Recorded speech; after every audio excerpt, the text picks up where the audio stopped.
Hi, it's me again with Corel Draw Tips and Tricks. I've got a gentleman that emailed me that's saying he has 2019. I don't know when Corel started this, but if you go down to your flyout with your polygon, you're going to have basic shapes. In later versions, they started calling them common shapes. But if you look, we only have these few shapes. In common shapes, you have the arrows and everything listed. He's saying that he does not have the arrows or the callouts or the other stuff.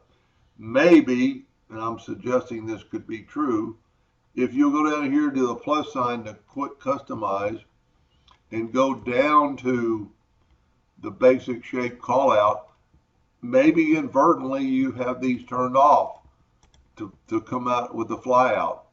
So now if we go to the polygon tool, now below basic shapes we have arrows, flowcharts, banners. So if you grab an arrow, you can make arrows. And as always, use the shape tool to use that red dot to make the arrow whatever size of arrow you want it to be. So I'm almost certain that's what the problem is.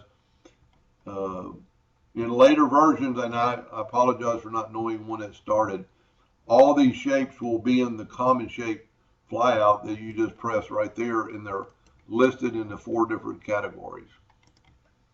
Anyway, I hope that helped a little bit. Thank you for watching.